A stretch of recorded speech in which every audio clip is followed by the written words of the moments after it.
Bonjour à tous. Passeport sanitaire, coronafolie, dictature sanitaire. J'ai des bonnes nouvelles à vous donner aujourd'hui sur le boycott. Le boycott, ça marche. On va aller voir du côté de la France, du côté du Luxembourg. On va aussi aller voir des bonnes nouvelles, des dernières informations concernant le Texas, concernant ce que vient de dire le professeur Raoult, qui est absolument essentiel sur le passeport sanitaire, qui donne des arguments de riposte. Et même si je serai amené quand même à vous donner les dernières nouvelles aussi sur les folies, les dernières folies de la Commission européenne sur le passeport sanitaire, vous allez voir ça.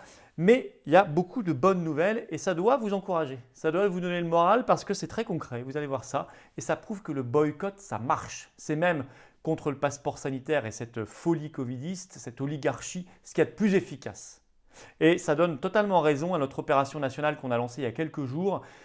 Boycottons tous les événements et établissements qui réclameront le pass sanitaire qui doit débarquer, je vous le rappelle, le 9 juin prochain en France pour une durée indéterminée. Eh bien, je vous remets le lien sous la vidéo en description vers cette opération nationale de boycott. C'est extrêmement important. Peut-être que vous n'y croyez pas trop. Eh bien, vous allez voir avec les exemples que je vous donne, ça marche.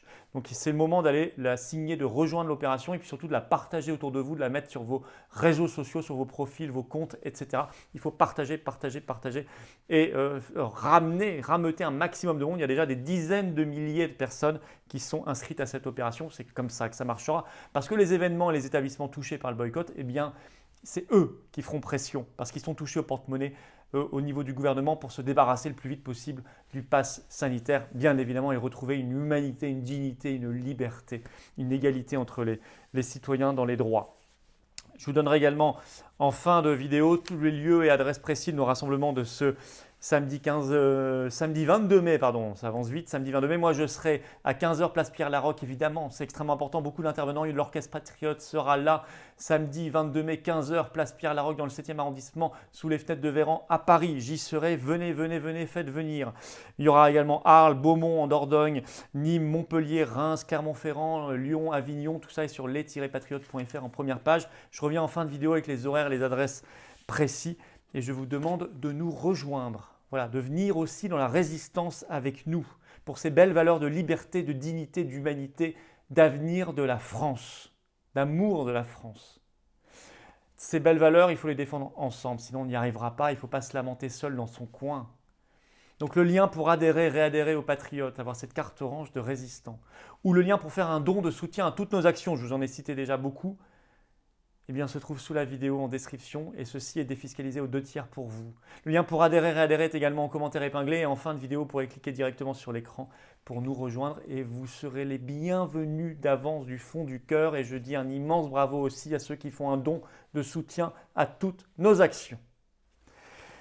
Alors, pourquoi les bonnes nouvelles? Parce que la résistance, ça passe par le boycott, par les faits et par le réel. Il faut s'appuyer toujours là-dessus et ça marche. Alors un exemple incroyable qui a dépité France Inter, très triste, qui fait un article le 18 mai sur le fait que le concert test avec le groupe Indochine prévu pour le 29 mai à Paris à l'Accor Hotel Arena, eh bien c'est un bide. Il manque 5000 participants pour qu'il puisse se faire. On va espérer qu'il ne puisse pas se faire. Alors, je cite l'article de France Inter. Manque 5000 participants à l'appel. Selon le Prodis, qui est le syndicat du spectacle musical qui est co-organisateur de ce concert test, qui est en fait un concert médical. C'est affreux, vous allez voir. Alors pourquoi? France Inter explique qu'il y a, je cite, trop de contraintes pour les fans. Un protocole sanitaire établi par l'Assistance publique Hôpitaux de Paris, la PHP. Alors, ce protocole est dingue. Déjà, pour avoir le droit d'aller dans ce concert test, il faut avoir entre 18 et 45 ans. Première discrimination. Il faut être sans symptômes du Covid. Il ne faut pas avoir eu de contact depuis au moins 2 semaines avec une personne malade du Covid. Il faut faire un test PCR au moins 3 jours avant le concert, puis un test antigénique le jour même, puis un test 7 jours après le concert, test PCR. Puis, pendant le concert, il faut, je cite France Inter, il y aura le port du masque surveillé dans la salle et même installation de caméras faciales braquées sur la fosse afin de contrôler ceux qui ne le porteraient pas correctement ce masque. Vous imaginez le degré de folie. Alors, France Inter note qu'il y a des appels au boycott qui sont nés, un boycott de cette opération qui ont fleuri, je cite, sur les réseaux sociaux. Et donc, il manque 5000 personnes. Et là, ils mettent toute cette opération de concert test médical épouvantable, insupportable, qui reflète vraiment le monde d'après, celui qu'ils veulent, celui du pass sanitaire, celui de ses contrôles, celui des caméras, reconnaissance faciale pour voir si on met le masque, etc., celui des tests permanents, eh bien ça met par terre l'opération. Or, France Inter rappelle que cette opération a un coût de 1,4 million d'euros. Et donc même Bachelot, ministre de la Culture, est en panique, elle essaie de rameuter tout le monde pour qu'il y ait suffisamment de personnes le jour J. Voilà, donc là vous voyez, le boycott, ça marche. Deuxième exemple de boycott, au Luxembourg. Et là je vais vous citer un article du 17 mai de Vort.lu, donc un journal luxembourgeois, sur les restaurants. Parce que figurez-vous qu'au Luxembourg, eh bien, ils ont instauré depuis quelques jours que pour manger à l'intérieur, en salle, dans les restaurants, il fallait faire un test et avoir un test Covid négatif. Sinon, on ne peut pas aller au restaurant ou alors on doit rester en terrasse à l'extérieur. Eh bien, que dit Vort.lu, le titre de l'article? Manger dehors plutôt que de se faire tester dedans. Je cite l'article. La plupart des clients disent qu'ils vont attendre le beau temps pour venir sur la terrasse. C'est-à-dire, tant qu'il ne fera pas beau, ben, ils n'iront pas au restaurant. Ils vont attendre qu'il fasse beau pour aller au restaurant, mais en terrasse, parce qu'ils ne veulent pas être testés. Et donc, pendant ce temps-là, ben, les restaurants ils n'ont pas de clients. Voilà la réalité. Donc, vous voyez, là, ça marche aussi. Donc, les restaurants, ben, ils ne sont pas très contents et ils vont vouloir se débarrasser le plus vite possible de ce pass sanitaire, ce passeport sanitaire. Ça, c'est quand même superbe. Et là, on voit que les gens, vous voyez, qui se réveillent. Quand ils sont confrontés au réel, ils se réveillent. C'est pour ça que nous on fait ces manifestations toutes les semaines, là, pour vous montrer le réel et que les gens se voient en réel, pas simplement derrière YouTube ou un ordinateur ou les médias. Non, ça ne suffit pas. Ou un téléphone, il faut le voir en réel. C'est pour ça qu'on le fait aux Patriotes. Vous voyez que ça marche. Le boycott, ça frappe au porte-monnaie.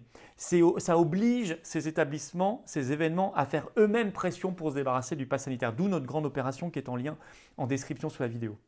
Le poids du réel, toujours, c'est l'exemple du Texas. Là, vous avez un article de Fox News du 17 mai, média américain.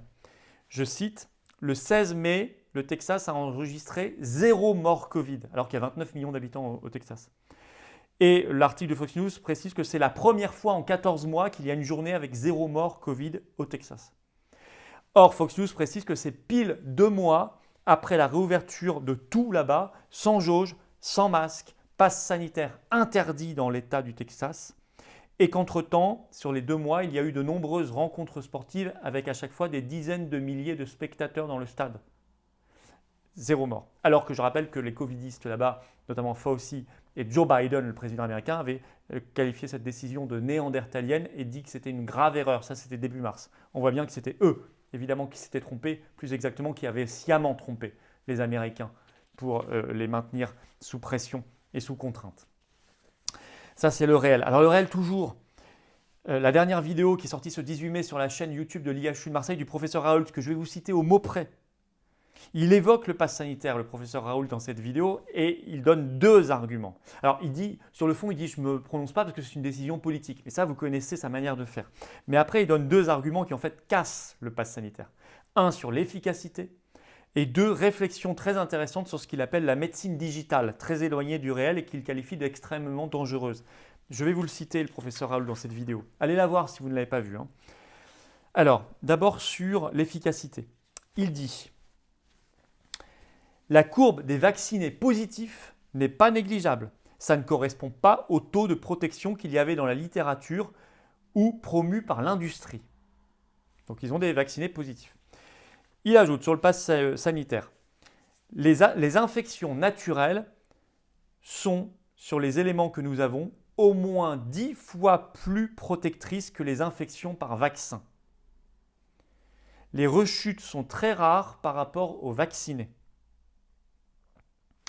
Il ajoute sur l'efficacité, je le cite, professeur Raoult, dans cette vidéo sur sa chaîne YouTube, « Il n'y a pas du tout d'évidence que la vaccination diminue le portage de la maladie. » Donc ça casse quand même l'efficacité totalement du pass sanitaire. Après, sur les principes, ce qu'il dénonce, cette médecine digitale, je vous le cite, très intéressant. On rentre, dit-il, dans un monde digital qui a une distance parfois incroyable avec la réalité. Je le cite toujours, une évolution de la médecine extrêmement dangereuse. On est bien dans le monde digital, là, avec les QR codes, etc. Il ajoute, On ne peut pas aller vers la médecine avec des idées simples. Il faut revenir à la réalité observée. Et il ajoute encore, il faut faire une distinction entre la médecine d'ordinateur, ce qu'il appelle la médecine d'ordinateur, et la médecine réelle. Vous voyez ça, je trouve que ça donne des armes conceptuelles, intellectuelles extrêmement fortes contre le pass sanitaire. Là encore, on est dans le réel. Lui, il voit les gens à l'IHU de Marseille, il les accueille, il les soigne, voilà, il les traite.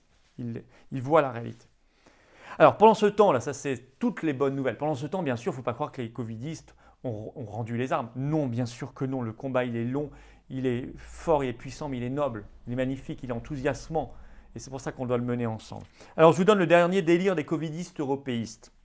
Je vous cite un article qui est sorti dans la Libre Belgique le 18 mai, tout récent, qui cite Peter Piot. Alors, c'est qui? C'est un virologue, mais c'est en même temps surtout le conseiller spécial de Ursula von der Leyen, c'est-à-dire conseiller spécial de la présidente de la Commission européenne, ce Peter Piot.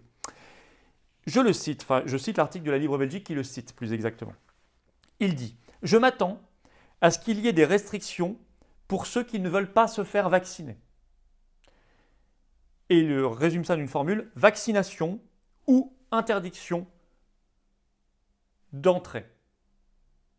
Vaccination ou interdiction d'entrée. D'entrée un peu partout. Concernant les tests PCR, parce que lui, il voudrait que ce soit simplement le vaccin qui détermine tout, que ce soit même plus un passeport sanitaire, mais un passeport vaccinal. Il dit « Il faut espérer que les gens en auront assez de payer à chaque fois et reviendront sur leur décision, pour ceux qui ne veulent pas se faire vacciner. » Ça s'applique moins à la France, parce qu'en France, les tests PCR sont gratuits, pour l'instant. Mais dans les autres pays, ce n'est pas le cas. Et il ajoute « Les personnes s'opposant à la vaccination, écoutez bien, les personnes s'opposant à la vaccination seront dans une certaine mesure en retrait par rapport au reste de la société. » Donc en fait, c'est que du chantage, des menaces. Ça, vous voyez, ça c'est le conseiller spécial de la présidente de la Commission européenne. Quelle liberté nous laisse ce bonhomme? Zéro, évidemment. C'est que du chantage, des menaces. C'est un monde affreux de distinction de droits, de discrimination, d'apartheid. Vous voyez? Face à cela, le réel que je viens de vous citer et surtout les opérations de boycott qui marchent en France, qui marchent au Luxembourg et ailleurs. Le réel du Texas, etc. Donc il faut résister ensemble par le boycott, par la vie réelle, étayée par des exemples réels, ceux du Texas, ceux de l'IHU de Marseille, du professeur Raoult. Et ça produit des résultats. Ça produit des résultats. Alors on va tous participer, on va se préparer magnifiquement pour le 9 juin, le jour où débarque le pass sanitaire en France normalement. La grande opération boycott des événements établissements utilisant le pass sanitaire se trouve sous la vidéo en lien en description. Il faut la remplir, il faut la signer, il faut la relayer autour de vous. C'est extrêmement important d'être prêt le plus nombreux possible à ce moment-là. Et on va vite organiser ce boycott. On y reviendra très largement. Alors les lieux et horaires des rassemblements de résistance pour la liberté contre la coronafolie, contre le pass sanitaire ce week-end organisé par les Patriotes. Samedi 22 mai. Donc Arles, 14h, place de la République. Beaumont en Dordogne, 15h, devant la cathédrale Saint-Front. Nîmes, 15h, place de l'Esplanade. Montpellier, 15h, place des Martyrs de la Résistance. Reims, 15h, place de la République, devant Porte Mars. Clermont-Ferrand, 14h30, place de Jaude. Lyon, 14h30, place du Maréchal Lyautey dans le 6e arrondissement. Et Avignon, 10h, place de l'Horloge. Vous retrouverez tout sur les-patriotes.fr en première page. Et moi, je serai ce samedi 22 mai, 15h, place Pierre-Laroque dans le 7e arrondissement de Paris, sous les fenêtres du ministère de la Santé. On va les réveiller Véran avec l'orchestre patriote et tous les intervenants. Venez. Voilà, venez. Et puis, j'ai envie de dire, rejoignez-nous. Rejoignez-nous dans la résistance. Restez pas seuls. Vous voyez que tout ça, c'est positif. On peut y arriver ensemble. Mais il faut le faire ensemble. Pas seul. Pas à se morfondre dans son coin. Le lien pour réadhérer aux Patriotes, faire un don de soutien à toutes nos actions se trouve sous la vidéo en lien en description et c'est défiscalisé aux 2/3 pour vous. Le lien pour adhérer est également en commentaire épinglé et ici, en cliquant directement sur l'écran, vous pouvez nous rejoindre. Avoir cette carte orange de liberté et de résistance. Pas le pass sanitaire, ça c'est le passeport vers la liberté, la résistance, la France et son avenir. De belles valeurs, on se bat ensemble. Et donc bienvenue d'avance à ceux qui vont nous rejoindre aux Patriotes dès maintenant et bravo à ceux qui vont faire un don de soutien aux Patriotes pour qu'on puisse mener toutes ces actions. Vive la France!